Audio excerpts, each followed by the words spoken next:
think I've mentioned this before. No, I just want to tell you Is the Y Read program. We actually have partnered through the Y Read. Y is in YMCA Read. What it basically is it's a community organization through the YMCA where they provide training, and then you or whoever guarantee that you would meet with a student one-on-one to do 2 hours of reading a week. You're talking about adult students. Adults, right. So we are opening it up to anybody in PTO who would be willing to give their time, or if you have people at your businesses or people that you know that would be willing to give your time.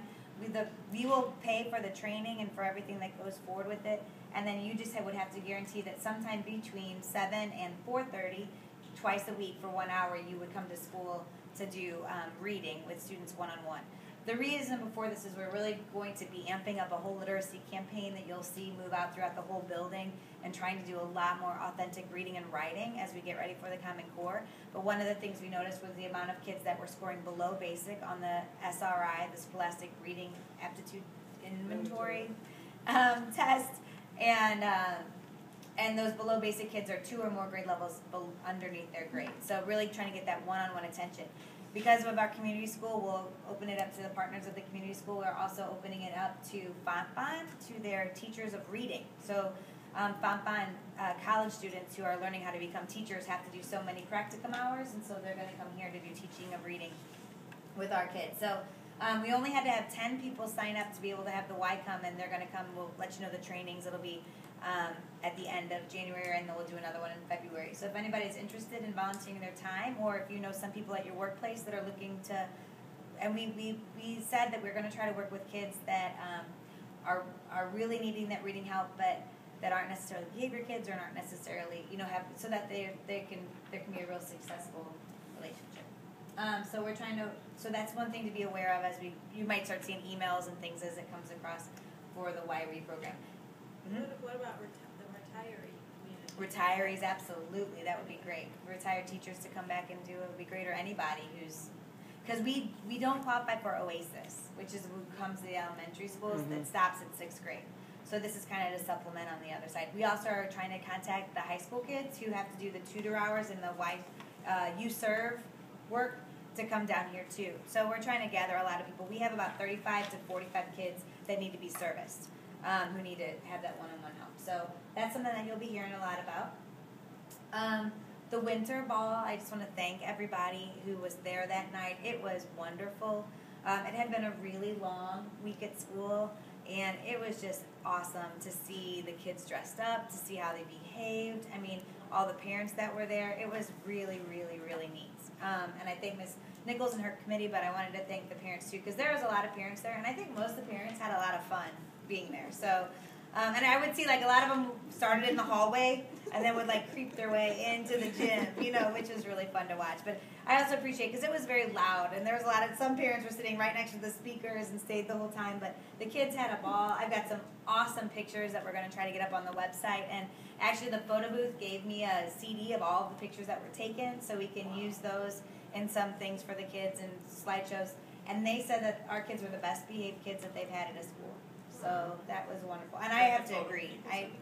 They were great that whole night. It was wonderful. And nobody broke their ankle on those god-awful shoes? Oh, my goodness. I know. It was so neat to see them all dressed up. Some of them, the boys, too, were so good. So that was great. It's a great tradition to start. Basketball games will start in February. They're mostly Tuesdays and Thursdays in February. They are open for anybody to stay and see. The only problem, not the problem, but they start at 4 o'clock. So they need to be in a supervised after-school activity before they come, or they would need to go home or go somewhere and come back. We are going to have it so that they pay their entrance in with Eagle Bucks. So they have to have Eagle Bucks, 10 Eagle Bucks to be able to come in the door instead of having cash. But it does cost $1 for adults or non-Brittany Woods kids. So and the $1 is how we raise money for the refs. Is that 7th and 8th grade? 6th, 7th, and 8th grade. The teams are actually 7th and 8th grade, although they did include 6th graders in the boys tryout, but I'm not sure if any 6th graders made it. Not that I know. So, but then 7th and 8th graders. I know in other years we have had some parents volunteer for 6th grade teams, though. Mr. Pomerantz did a 6th grade team for a while. So, and that's going on. I know wrestling is open for 6th, 7th, and 8th grade now. Wrestling is a winter sport. Also, transition and course schedules are getting ready to come out. So this Thursday actually is when the incoming 5th grade families are invited. It is not a night, just if you talk to people in the community, it's not really a selling night, although I know everything is, but it's not like See Our School, See Our Pride. It's more about how do you register, how do you enroll, what are the kind of the nuts and bolts. You guys kind of remember that. So that's that night on Thursday. But for our 7th and 8th graders, the counselors will start getting into those classrooms in the beginning of February, and you'll get the courses that will come home, and then you'll sign it. The kids will actually sign themselves up on the computers for their electives, so the process will go fairly quickly in 7th and 8th grade. So you'll be able to see what classes they are. The only course schedules that are different this year is we are again adding advanced theater arts for kids who took theater in 7th grade. They can take advanced theater arts in 8th grade, and also advanced computer applications. So kids who took computer applications in 7th grade can take advanced computer applications in 8th grade. And we're going to that class will be working more on designing software and things like that, just rather than getting used to things like designing web pages and stuff. Can I ask you a question? So in February, they have to sign up for their elective for the next year? Yep. So that means like the 6th graders are signing up before they've taken their 4th quarter elective? Yep. But you can change. If you get to the point where you don't know it, or you know what I mean, if they get into facts and love facts, you can change. We won't have the schedule finalized till August. Okay. So it'll be something that changes as they go. Can you coordinate any of it with the high school? They have computer application courses that have prerequisites, and we just had an issue this year. But it seems like if we have an advanced computer applications course, maybe that qualifies for their first level 1 course. Yep, there's supposed to be a whole bunch of vertical teaming that's supposed to be occurring. I don't know exactly specific to computer applications. I know like advanced art, the kids complete a portfolio that then will be measured to see if they can pass that beginning advanced art or the beginning art class at the high school.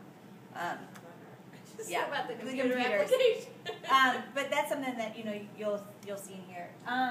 But yeah, so it's exciting that we're already started.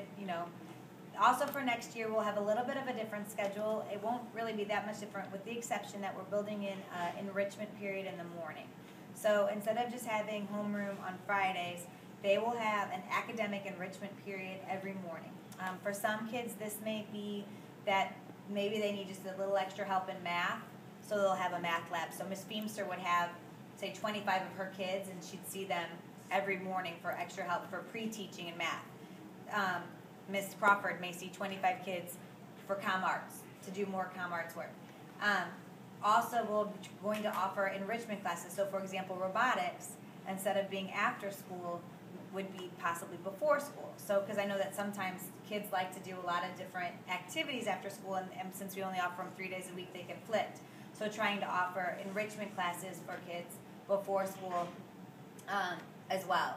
We also will allow it to have some one-on-one interaction with kids who may be struggling academically, or some more classes for kids that want to do Latin theater, or more computer, like some of our teachers who have passion on teaching computers, or more advanced art, or talk to the band teachers about having a 6th, 7th, and 8th grade specialty band, for kids who have just a real talent in band that they can come and so we're trying to. Before the school day starts? It would be just the first half hour of the school day. So it'll just alter the classes just a little bit, but that way it'll allow us to have some really specific structure within the day for kids who need it on all levels. Would that preclude any of those activities not occurring then after school? I don't think so. Hopefully it would be both.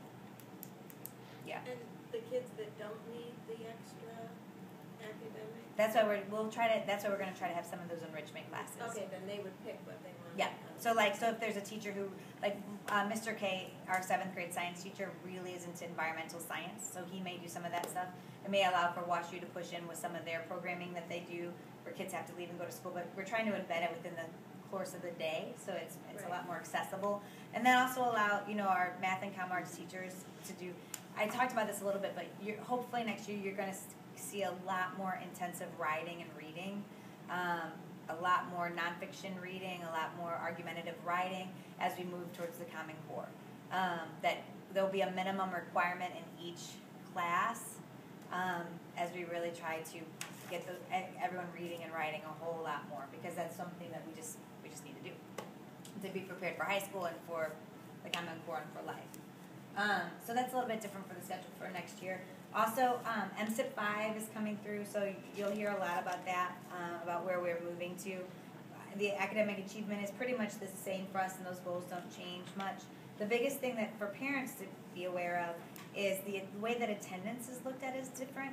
It used to be an average daily attendance, so like they just took the whole building, how many kids are there, average percentage. We had 93%.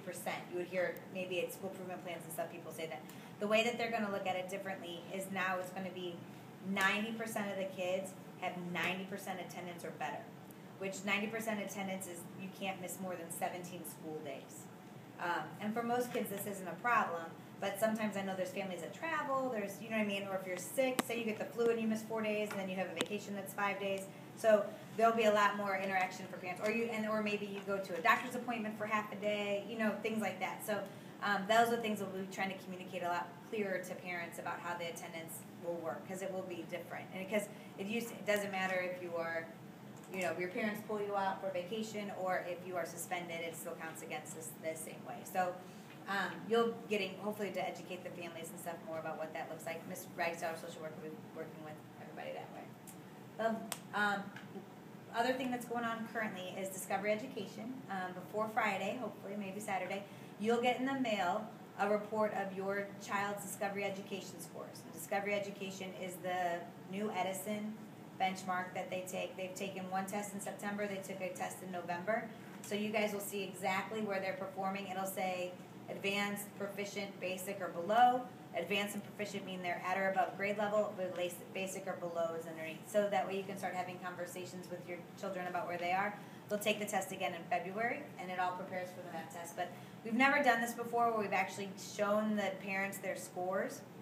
But I think it would be helpful to have people understand where your kids are actually performing and what some of the things that they can work on. Also, starting this Friday at Advisory, we've switched advisories based on the Discovery Ed scores, so that kids who need help in ComArts are going to have additional lessons in ComArts. Kids who need help in math are going to have additional lessons in math.